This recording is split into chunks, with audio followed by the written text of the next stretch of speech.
అదీగాక మా అమ్మాయి పేరు ఎంతగా పాడవాలో అంతా పాడైంది. అందుకని నేను ఈ నిర్ణయం తీసుకున్నాను. మా అమ్మాయిని వెంటనే మా ఇంటికి తీసుకెళ్ళాలి అని.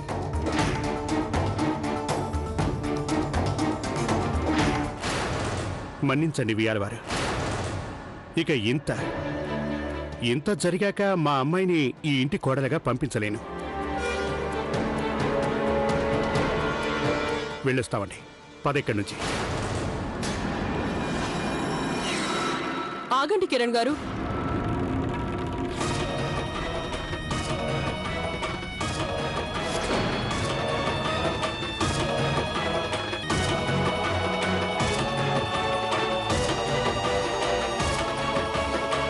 కిరణ్ గారు, నిశ్చితార్థం చెడిపోయిన మాట నిజమే. అలాగే మేము అస్మితను కోడలిగా స్వీకరించడం కూడా నిజమే. అందుకని తను ఎక్కడికి వెళ్లాల్సిన అవసరం లేదు.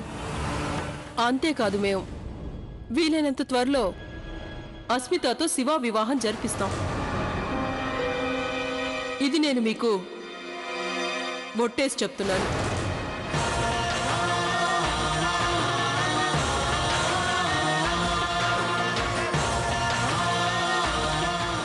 బాబు శివ,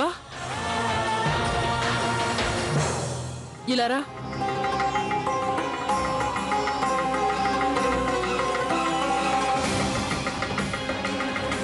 చెప్పండమ్మా.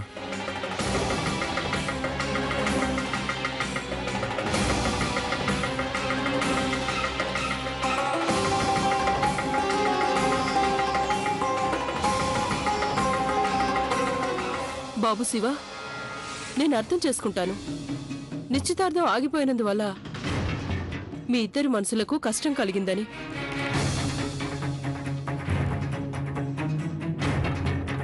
కానీ బాబు, నేను మాటిస్తున్నాను, మీ ఇద్దరి వివాహం వీలైనంత వెంటనే జరిపిస్తాను. అది కూడా ఎలాంటి ఆటంకం రాకుండా.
సార్,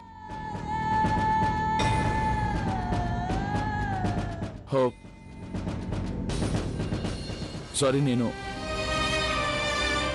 నిన్ను చూడలేదు.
కనీసం మీ కన్నీళ్లు తుడిచే అదృష్టం నాకుంటే చాలు. దైవం కన్నా ఇష్టంగా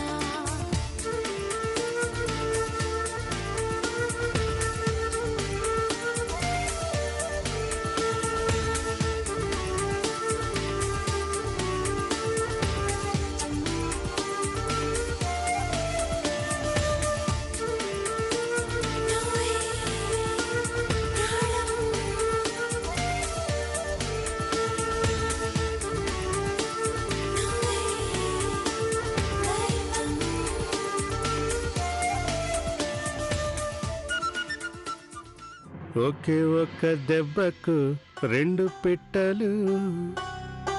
నిజంగా అద్భుతం చేసావు కిరణ్. ఒకే దెబ్బకి ఇన్ని పిట్టల్ని నువ్వు ఎలా పడేశావు? అదేగా జిమిక్. అద్భుతం.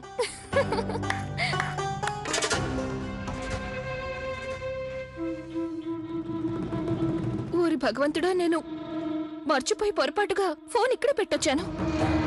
అప్పుడు లవ్లీ కూడా ఇక్కడే ఉంది. కొంప తీసి తను నా రహస్యాలు తెలుసుకోవాలని నా ఫోన్ ని చెక్ చేసి ఉండదు కదా. అయితే చెక్ చెయ్యి.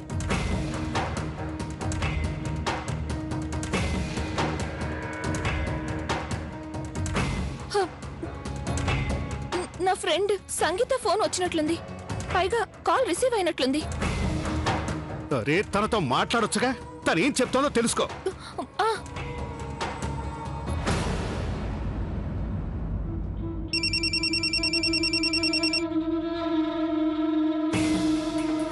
ఇంతకు ముందేగా నేను మాట్లాడాను. ఇంతలోనే ఏం మునిగిపోయిందని మళ్ళీ నువ్వు నాకు ఫోన్ చేశావు. అరే, నువ్వు మాట్లాడింది నాతో కాదు, మరో అమ్మాయితో మాట్లాడావు. సరే, ఆ సంగతి వదిలే. ముందు నువ్వు తనతో ఏం మాట్లాడావో చెప్పు. ముఖ్యమైనదేం కాదు.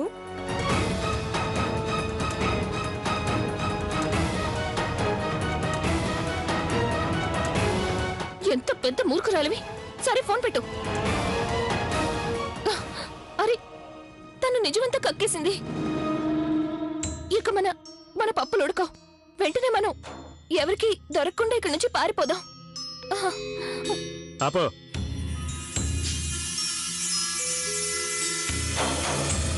దొట్టిదారిన మనం కాదు, ఆ పిల్ల లవ్లీ పారిపోతుంది. చూస్తూ ఉండు. చూడు, ఒకే ఒక్కసారి ఆ పిల్ల లవ్లీ ఇంటి నుంచి బయటికి వెళ్ళిపోని. ఇక ఆ తర్వాత చూడు, ఈ కిరణ్ దానికి ఎలాంటి గతి పట్టిస్తాడా. కార్తీక్, అస్మితకు వ్యతిరేకంగా సాక్ష్యాలు సంపాదించాలంటే నేను తన ఊరు వెళ్ళాలి. వాట్? నువ్వు అస్మిత ఊరికెళ్తావా? చిత్తూరు, అది కూడా ఒంటరిగా అస్మిత గురించి తెలుసుకునేందుకు? హలో మేడం, అలా ఎన్నటికీ జరగదు. నువ్వు ఒంటరిగా ఎక్కడికి వెళ్ళట్లేదు. And this decision is final. ఇక నేను దీని గురించి మాట్లాడదలుచుకోవట్లేదు. కార్తీక్, నువ్వు టెన్షన్ పడకు. అక్కడికి నేను వెళ్ళి అన్ని మేనేజ్ చేస్తాను. నేనక్కడ సాక్ష్యాలు సంపాదించి ఆ సాక్ష్యాలు అత్తయ్య గారికి చూపించి అస్మిత అసలు రూపాన్ని బయట పెడతాను. నేను సాక్ష్యాలతో తిరిగొచ్చేంత వరకు నువ్వు ఇంట్లో తనని గమనిస్తూ ఉండు. ఏది ఏమైనా కాని ఈ పెళ్లి జరగకుండా నువ్వు ఆపాలి, ప్లీజ్. లవ్లీ, ఒక మాట చెప్పనా? నువ్వు చాలా మంచిదానివి. ఇంట్లో ఉన్న వాళ్ళందరి కోసం ఎంతో ఆలోచిస్తున్నావు. ఆహా, నాకు బాగా తెలుసు. నేను చాలా మంచిదాన్ని, ఇంటి గురించి ఆలోచిస్తాను. నౌ మై డియర్ హస్బెండ్, ఇప్పుడు మీరే ఆలోచించాలి. అత్తయ్య గారితో నేను ఎక్కడికి వెళ్తున్నానని చెప్పాలి అని.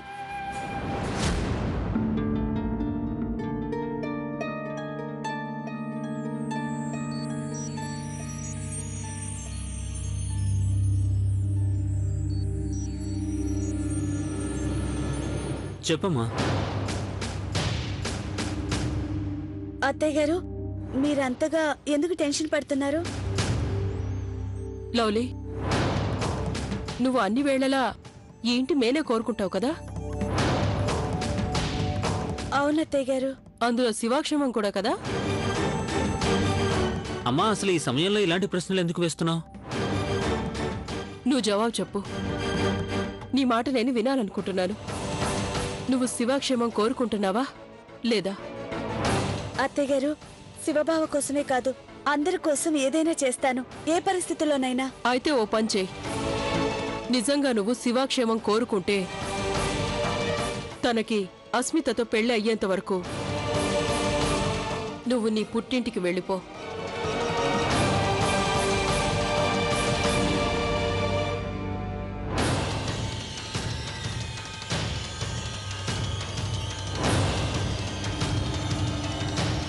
అత్తయ్య గారు, మీరెందుకిలా అంటున్నారు? లవ్లీ, నేను శివ సంతోషాన్ని కోరుకుంటున్నాను.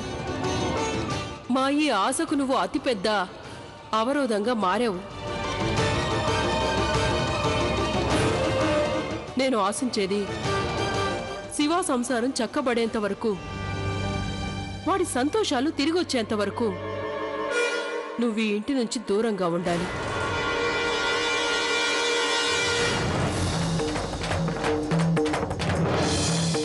అత్తయ్య గారు. చూడు, నా మాట కాదనకు.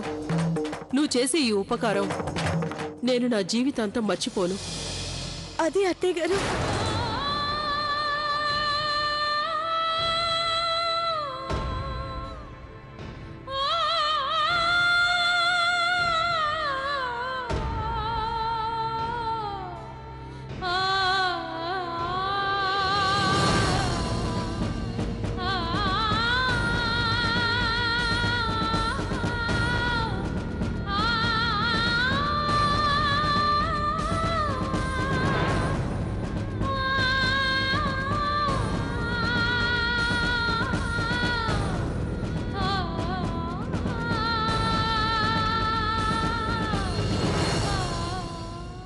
బాణం కరెక్ట్గా గుండెల్లోకి దిగింది. వినండి పిల్లలు, ఇక పని మొదలెట్టేయండి.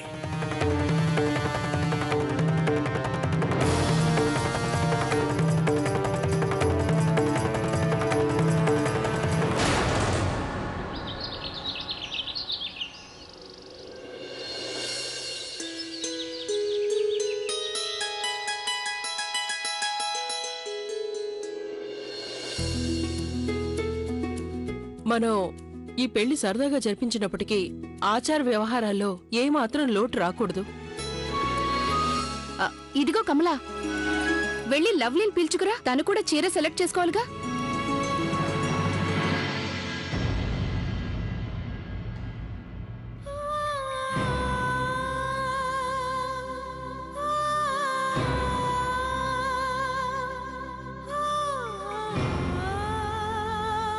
ఏ లవ్లీ, నువ్వు త్వరగా వచ్చి చీర సెలెక్ట్ చేసుకో. నువ్వెక్కడికి బయలుదేరావు?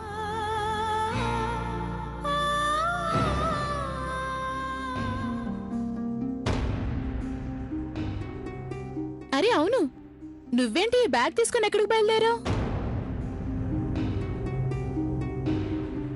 అది వదిన గారి నుంచి ఫోన్ వచ్చింది. తనకు ఆరోగ్యం ఏం బాలేదట. పైగా వివేక్ గారు కూడా ఊర్లో లేరట. ఆమె ఒంటరిగా ఉందట. అందుకని తనకి సాయంగా ఉంటుందని లవ్లీని ఇంటికి రమ్మంది. నేను కూడా కాదనలేకపోయాను. లవ్లీ, అమ్మని జాగ్రత్తగా చూసుకో. అయినా పెళ్లి నాటకల్లా తిరిగొచ్చేస్తావుగా. అమ్మా ప్రియా, ఎందుకలా మాట్లాడతావు? వాళ్ళ అమ్మగారి ఆరోగ్యం బాలేదు. తన ఆరోగ్యం కుదుటపడిన వెంటనే వచ్చేస్తుంది. లేదంటే తనని పంపాల్సిన అవసరమే లేదు.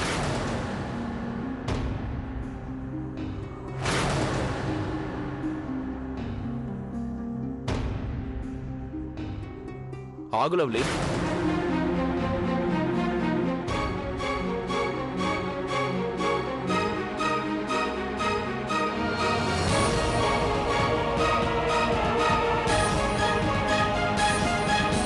నువ్వెందుకు వెళ్తున్నావో నాకు తెలుసు.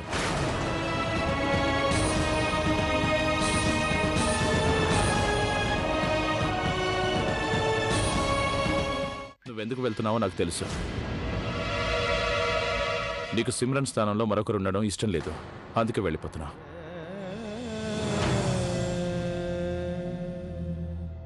లవ్లీ, నేను కూడా సిమ్రాన్ని పూర్తిగా మర్చిపోలేదు. అయినా వాస్తవం ఏంటంటే తను ఇప్పుడు ఈ లోకంలో లేదు. అందుకే ఈ వాస్తవాన్ని ఎంత తొందరగా యాక్సెప్ట్ చేస్తే అంత మంచిది మన కుటుంబానికి.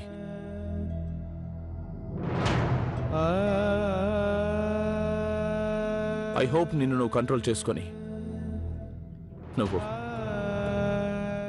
పెళ్లి ఏర్పాట్లలో పాల్గొంటావు.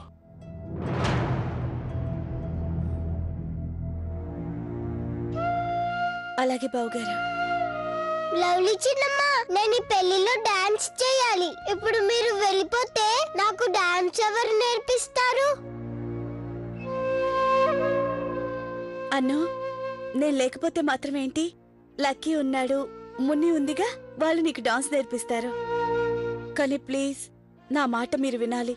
నేను ఇక్కడ ఉండను కాబట్టి ఇంట్లో ఎవరిని ఇబ్బంది పెట్టొద్దు. అలాగే మీ నాన్న మాట కూడా వినాలి. నేను త్వరగా తిరిగి వచ్చేస్తాను, ఓకేనా?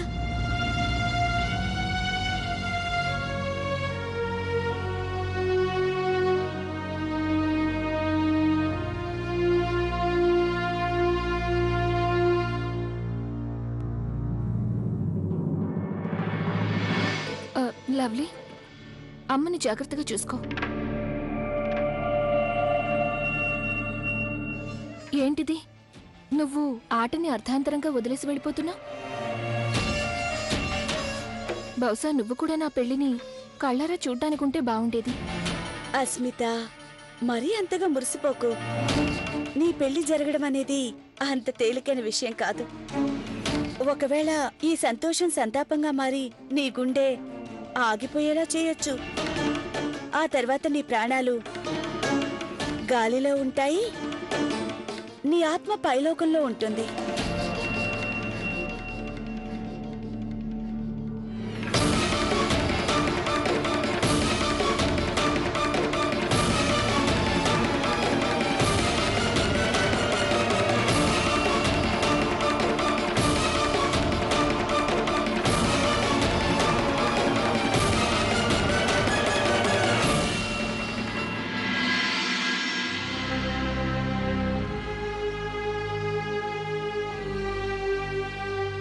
ఏ చిన్న ప్రాబ్లం వచ్చినా వెంటనే నాకు ఫోన్ చేయి, ఓకే?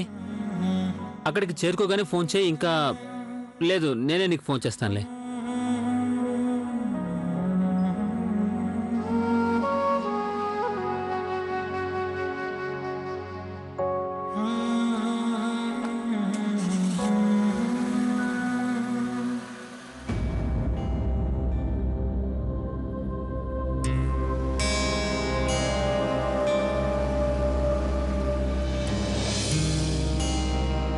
బాబు, చిత్తూరు వెళ్ళడానికి ఇంకెంత టైం పడుతుంది? మేడం, మనం ఇంకా సగం దూరం కూడా రాలేదు. బాబు ప్లీజ్, కార్ స్పీడ్గా నడపండి. నేను త్వరగా చేరుకోవాలి. ఇది ఒకరి జీవితానికి సంబంధించిన విషయం.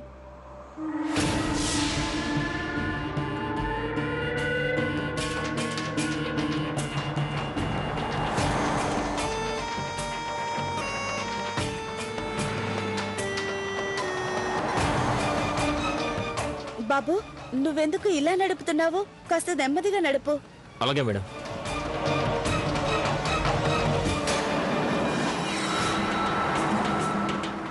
బాబు, నీతోనే చెప్పేది, స్లోగా నడుపు. అరే, బ్రేక్ పడట్లేదేంటి? ఏమైంది? మేడం, కార్ బ్రేక్ ఫెయిల్ అయిపోయింది మేడం. ఏం మాట్లాడుతున్నావు నువ్వు? నేను అక్కడికి వెళ్ళడం చాలా ముఖ్యం. నువ్వు బ్రేక్ వేసి చూడు. దేవుణ్ణి వేడుకోండి మేడం, ఇక నేనేం చేయలేను. మీ ప్రాణాలు దక్కాలంటే దూకేండి మేడం.